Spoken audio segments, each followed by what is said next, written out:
Order! Order! You are an incorrigible delinquent at times. Behave yourself, man!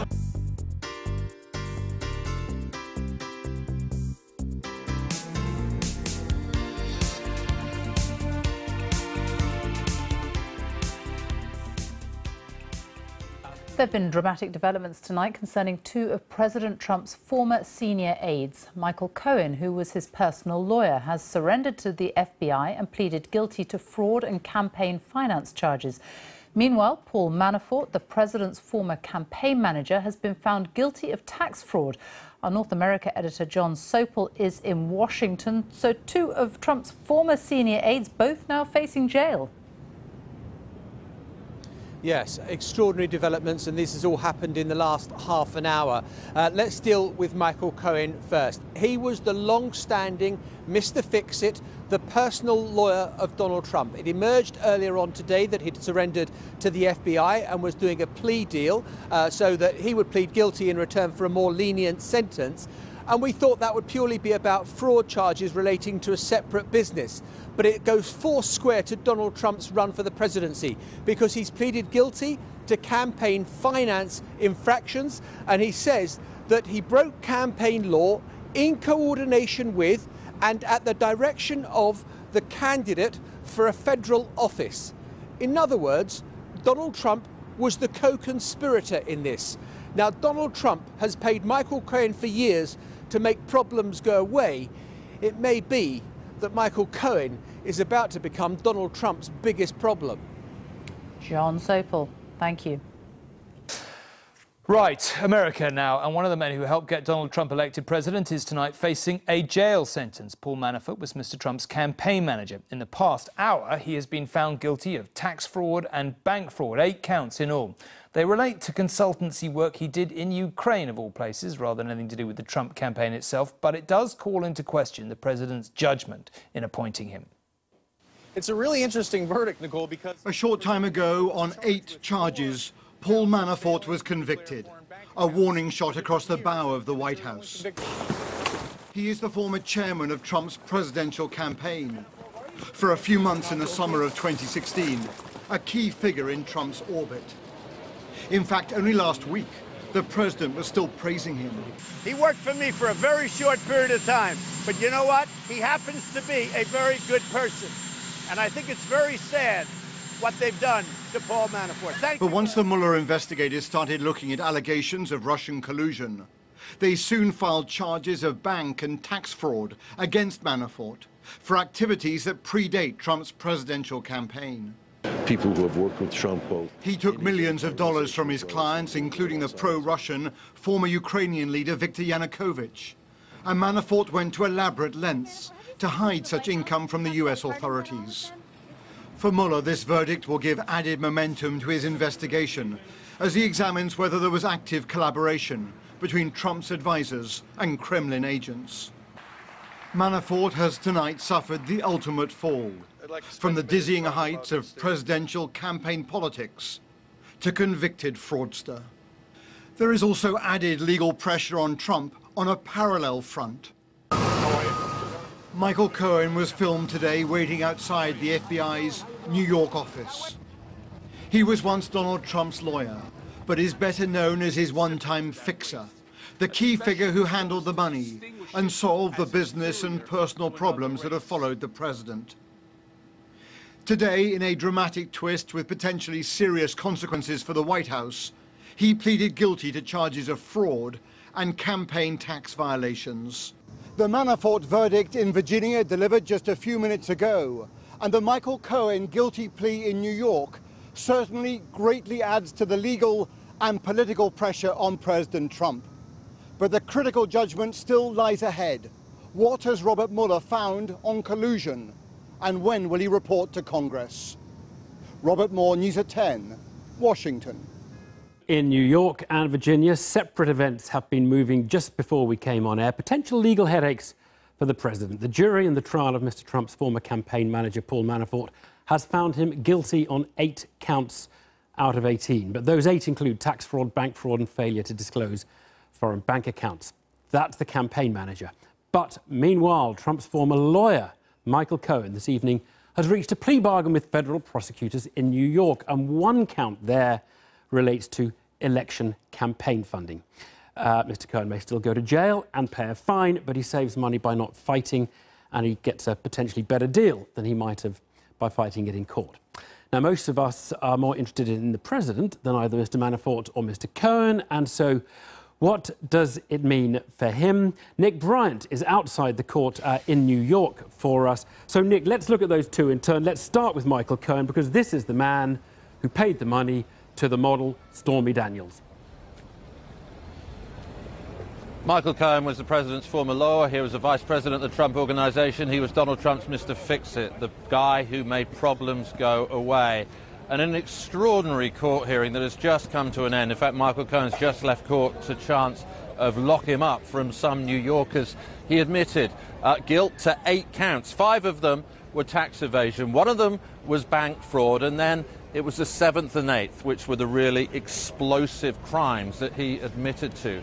He admitted to violating campaign finance laws in payments that he made to 2 women. He didn't mention the names of the women, but we know who they are. A former Playboy model called Karen McDougal, who he paid $150,000 to, and Stormy Daniels, the porn star, who he paid $130,000. And why was it so explosive? Because he said in court, he stood up and said it. He said that those payments were made in coordination with and at the direction of the candidate. He didn't mention the candidate's name, but that name, of course, is Donald Trump. OK, so that's Cohen. There's an election connection there. Let's look at Paul Manafort, because he was up for 18 counts. The jury couldn't reach consensus on 10 of them, which were mainly relating to bank fraud, but they did reach a consensus and found him guilty on 8 of those. Yeah, and this was a case brought by the team of Robert Mueller, the special counsel there, and it was directed against Paul Manafort. I mean, he was a former campaign manager for Donald Trump, his right-hand man for so much of 2016 when he was seeking the presidential nomination of the Republican Party, and thereafter. He was a campaign manager, for instance, of the Republican convention. As you say, he was charged with 18 counts. 10 of those the jury couldn't reach agreement on, so there's been a mistrial on those, but he was found guilty of 8 counts. Some of them of tax fraud, 5 of them of tax fraud. In fact, none of the charges related to Russian collusion, and that wasn't at issue here. But Donald Trump's former campaign advisor has been found guilty of these 8 very serious charges, and again, politically explosive for the White House. On the Michael Cohen situation, Evan, I should tell you this. Although there was a plea bargain here, Michael Cohen is not at the moment cooperating with federal prosecutors. That is an important point to make. He hasn't flipped, and that is some solace for Donald Trump. But basically, we heard today that Donald Trump had coordinated with his then lawyer, Michael Cohen, to break campaign finance laws. Well, the fact, Nick, that these all come together, or both these come together at the same time on the same evening, even though they're completely unrelated cases, obviously will cause people to say, who does the president hang out with? But more immediately, I can hear him saying, you're all talking about collusion with the Russians.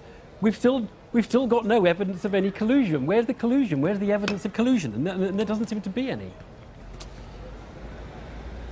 Yeah, he can claim that. The Manafort case wasn't about Russian collusion. Nothing that I heard in the courtroom behind me today for a hearing that lasted about 45 minutes had anything to do with Russian collusion. But these are very serious charges that 2 of his very close associates have now been found guilty of. And that is hugely embarrassing politically for Donald Trump. He may go on the counteroffensive. He claimed throughout the Manafort trial, for instance, that Manafort was being treated like Al Capone, that he wasn't being treated fairly. But I think what happened here in court today in New York was more significant for Donald Trump because, as I say, his personal lawyer, his Mr. Fix-It, his right-hand man for so long, admitted that in coordination and at the direction of Donald Trump, he knowingly broke campaign finance laws. Nick, thank you very much indeed. Right, now let's go back to our top story, late breaking, the 2 court cases in the US involving associates of President Trump. The President has actually given this reaction in the last few minutes. I must tell you that Paul Manafort's a good man. He was with Ronald Reagan. He was with a lot of different people over the years, and I feel very sad about that. It doesn't involve me, but I still feel, you know, it's a very sad thing that happens. This has nothing to do with Russian collusion. The president there, well, Sebastian Gorka was Deputy Assistant to US President Trump in 2017. He joins us now. Mr. Gorka, what does it say about the president? You know, it's a total coincidence these two things happen tonight at the same time. But what does it say when two such close associates of President Trump are found guilty or pleading guilty on issues of financial fraud? Well, I can tell you what it doesn't mean. It doesn't mean there's anything to do with Russian collusion, which was the mandate of the Mueller investigation. Remember that these charges, which Manafort has been found guilty of, pertain to a contract he had with Ukraine, not Russia, Ukraine, 12 years ago. It's a farrago, and it has nothing to do with Donald Trump. The fact that Donald Trump was a client of Mr. Cohen's, or that Donald Trump hired Paul Manafort for 4 months, Evan, 4 months in 2016, has nothing to do with whether he hid his income from the Ukraine 12 years ago. But I mean, in fairness, Michael Cohen was a much longer-term associate than 4 months. And is your contention that it's just bad luck that two really close guys, these are not two distant people who are working on the campaign, one was the campaign manager, the other is his lawyer. Is it just bad luck that the president mixes with fraudsters, or is it something more systematic, do you think? That's a cheap shot. That's a really cheap shot. The President of the United States is 72 years old. How many people do you think that you will have known by your 72nd year? Right. How many people do you think you will have worked with? Can you vouch for all of them, Evan? No, I can't. But you, just to be clear, you accept the jury's verdict in the Manafort case today, correct? You accept he's guilty. What do you mean, do I accept well, it? What do you mean, do I accept well, you've called it a What farrago. absurd question. No, you've called it a farrago. I just want to make it's a farrago. Right. But you accept that he's guilty. Because this man was mandated on Russian collusion. You do know that, right? Robert Mueller's mandate was to see whether the Trump campaign in any way collaborated with the Kremlin. What has wire fraud and not disclosing foreign income from Ukraine 12 years ago got to do with the 2016 election in Russia? Nothing. Therefore, it remains a farrago. Right, farrago. But I just want to be clear, you do accept Paul Manafort is a crook who should go to jail, correct?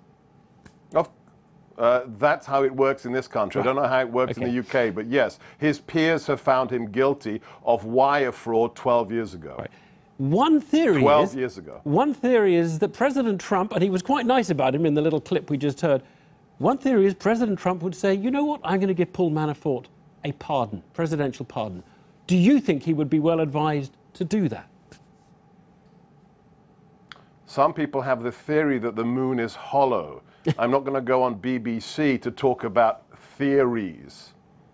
Right. So you're not going to offer the president advice on that. The Cohen plea bargain. Let's talk about the Cohen plea bargain, because I think a lot of people think that's more serious. The Cohen plea bargain does directly link to the president, because as far as I understand it, Cohen suggests in his guilty plea that he was acting on a request from the candidate when he paid money to models in return for their silence. Would it matter if that was substantiated and it turned out that the candidate, i.e. President Trump, had asked his lawyer to engage in campaign funding violations? The idea that that payment has anything to do with the campaign, again is absurd. You have to look at who this man is. He's been charged with excessive campaign donations, which is something, if you look on the internet, Rosie O'Donnell did 5 times and was never charged in a federal court. So again, this is not justice in the sense of the original mandate. And on top of that, look at who this man is. This is a lawyer who surreptitiously records the confidential conversations he's having with his clients. So Cohen, yes, reprehensible individual, and if he's committed crimes that have nothing to do, again, with the Trump campaign, he should face the full extent of the law with regard to those crimes. Sebastian Gorka, I'm so sorry, we do have to leave it there. I'd love to come back at you on some of those with other questions, but I think we get the idea of what the argument is.